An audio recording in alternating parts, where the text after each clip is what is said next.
Good morning, student. Today we will discuss the next types of RNA, and in the next type of RNA we will discuss about the transfer RNA, that is known as tRNA. Small T इसको हम indicate करते हैं या फिर transfer RNA. इसके अलावा इसका एक और नाम दिया गया है, दैट इज बेटा सोल्यूबल आरएनए. सोल्यूबल आरएनए, ठीक है, क्योंकि जेनेटिक कोड्स की खोज से पहले इसको ऐसे इसी नाम से चला आता था, सोल्यूबल आरएनए, तो इसीलिए ये नाम इसका चलता चला आ रहा है. अगर हम बात करें आरएनए के टाइप की, तो लगभग 100 के करीब आपको आरएनए मिलते हैं, जो टोटल आरएनए का लगभग 15% हिस्सा बनाते हैं. ये साइज में सबसे छोटा होता है, लेकिन 15% कॉन्स्टिट्यूट करता है. इसको बनाने के लिए लगभग 73 to 93 न्यूक्लियोटाइड की आवश्यकता पड़ती है. यहाँ पे एक बड़ी इंपॉर्टेंट चीज होती है कि यहाँ पे बहुत सारे नाइट्रोजन बेस अपने आप को मॉडिफाई कर लेते हैं, and they will present in the form of pseudouridine, uracil का, आइनोसाइन, डाइहाइड्रोयूरिडीन एंड राइबोथियामिन. ये इनके सिंबल है DHU, साई, और ये राइबोथियामिन का सिंबल है.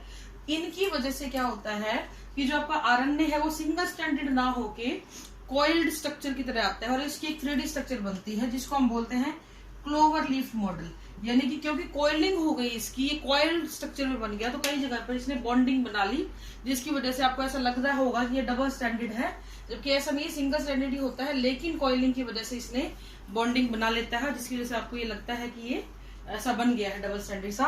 अब इसकी जो है 4 मेन साइट होती है, उसके अलावा एक वेरिएबल आर्म होती है.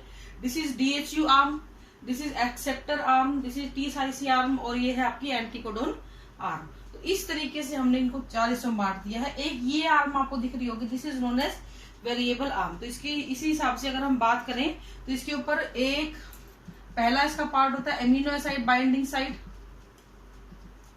जहां पे अमीनो एसिड बाइंड करेंगे. फिर होती है एंटीकोडोन साइट, ही नीचे वाली एंटीकोडोन साइट. तीसरा होता है इसका ये वाला डाइहाइड्रोयूरिडीन लूप, और चौथा होता है ये वाला T-साइसी लूप. ठीक है, तो इस तरीके से एक 5वां है वेरिएबल आर्म. हालांकि इसका अभी तक कोई फंक्शन पता नहीं लग पाया है वेरिएबल आर्म का, ठीक है, लेकिन फिर भी ये क्योंकि इसमें विजिबल होती है इसलिए इसको हम लोग कंसीडर करते हैं. And this is known as clover leaf model of tRNA.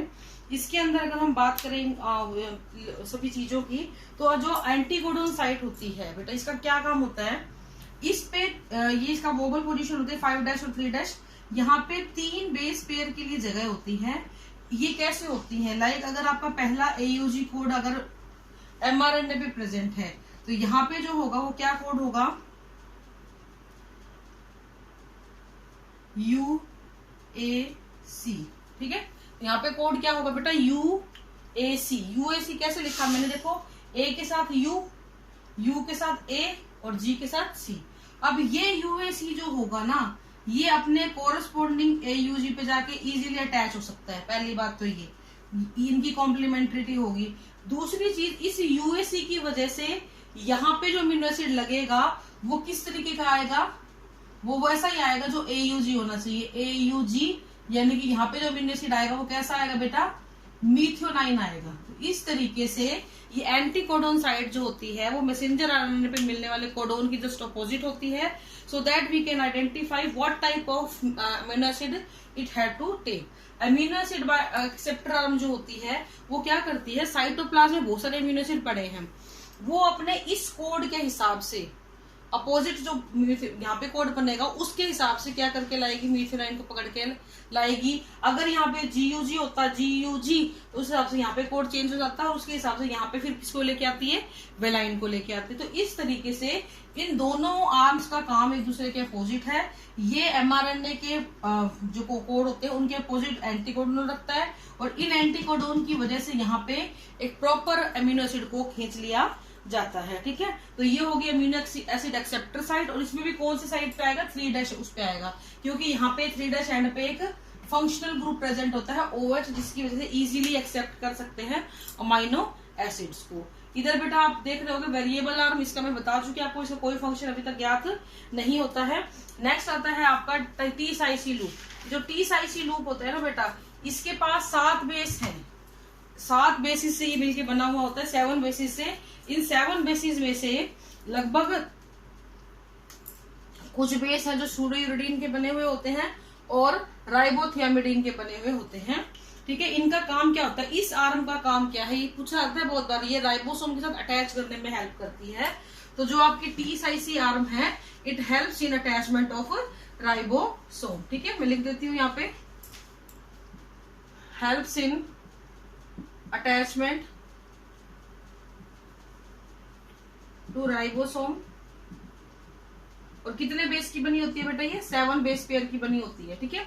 अगर हम बात करते हैं DHU लूप की या DHU आर्म की, तो ये लगभग 8 से 12 बेसिस की बनी हुई होती है। ये सबसे बड़ा लूप होता है कंपेरेटिव टू अदर।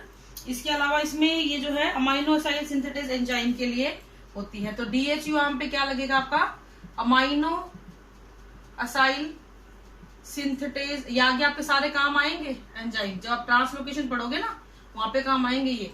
तो ये अमाइनो एसाइल सिंथेटेज एंजाइम को जोड़ेगा, ये राइबोसोम के साथ जुड़ जाएगा, ये मैसेंजर आरएनए के साथ जुड़ जाएगा और यहाँ पे ले आएगा अमाइनो एसिड। तो इस तरीके से ये अपना काम करता है। एक्स्ट्रा आर्म वेरिएबल होती है, इसके फंक्शंस का भी इतना पता नहीं है। तो अगर हम इस टीआरएनए के, नॉर्मली टीआरएनए के फंक्शन की बात करें, तो ये 2 काम करता है। एक तो ये पेप्टाइड चेन बनाने के लिए अमाइनो एसिड्स को पकड़ पकड़ के लाता है, दूसरा ये चेन को शुरू करने में भी हेल्प करता है, क्योंकि इसका जो ये वाला कोडन है ना यूएसी, ये एंटी कोडन होता है एयूजी का, जिसकी वजह से इजीली एयूजी साइट को रिकॉग्नाइज करके चेन को शुरू भी किया जा सकता है। पूरा प्रॉपरली इसका काम क्या करेंगे, देखो मैं बिल्कुल सिंपल सी बात बता रही हूँ। लाइक ये एमआरएनए पड़ा हुआ है, इसके ऊपर इंफॉर्मेशन है 3 की उसमें। ठीक है।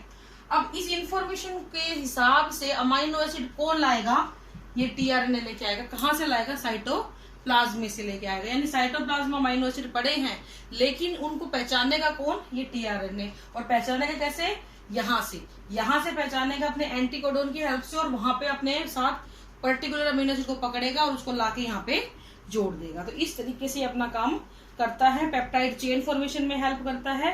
ये एक ड्यूअल फंक्शन इसको हम बोल सकते हैं, क्योंकि ये चेन में हेल्प भी कर रहा है और पेप्टाइड फॉर्मेशन में भी हेल्प करता है। अगर टीआरएनए यूएसी एंटीकोडोन वाला ना मिले तो आपकी चेन कभी स्टार्ट नहीं होगी। तो ये आपका टीआरएनए है बेटा। नेक्स्ट हम बात करेंगे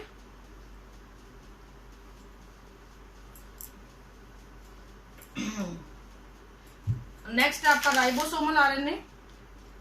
नाम से आपको समझ में आ रहा होगा, राइबोसोमल आरएनए जो होता है, ये जब आरएनए है कुछ प्रोटीन के साथ ऊपर नीचे कॉइल हो जाता है, तो वो किस चीज को फॉर्म कर लेता है बेटा, राइबोसोम को फॉर्म कर लेता है। ये सबसे ज्यादा मिलता है, अराउंड 70 से 80% हिस्सा टोटल आरएनए का जो है इसके द्वारा ही बनाया जाता है।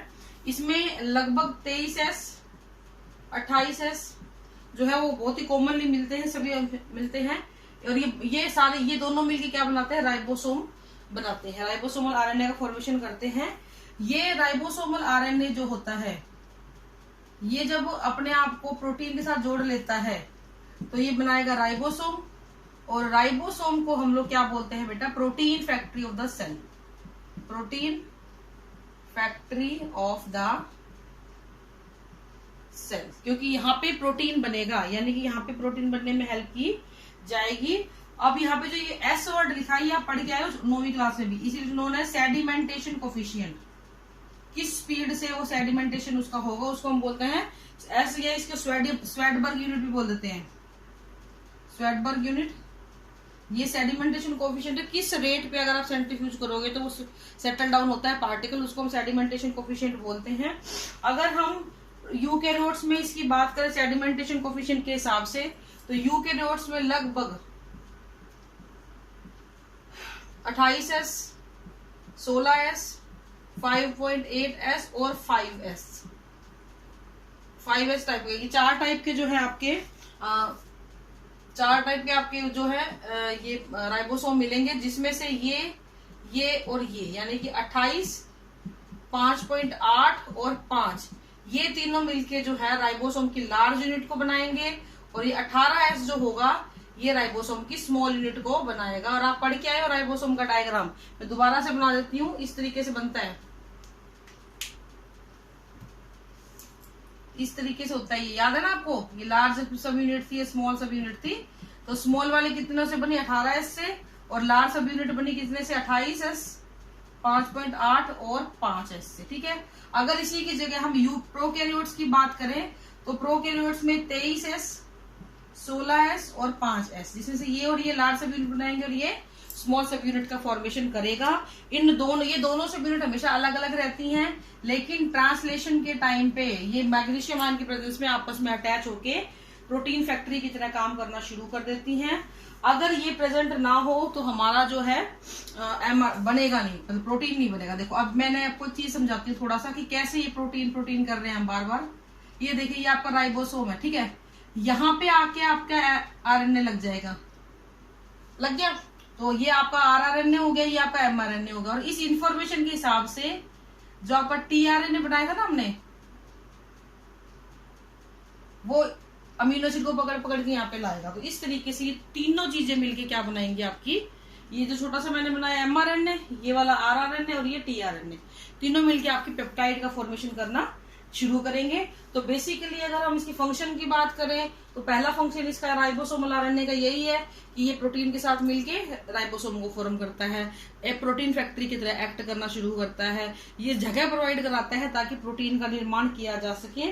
तो इस तरीके से राइबोसोम की सब यूनिट बनाने में भी ये हेल्प करता है। तो ये आपके राइबोसोमल आरएनए का जो है बेसिक्स वो है।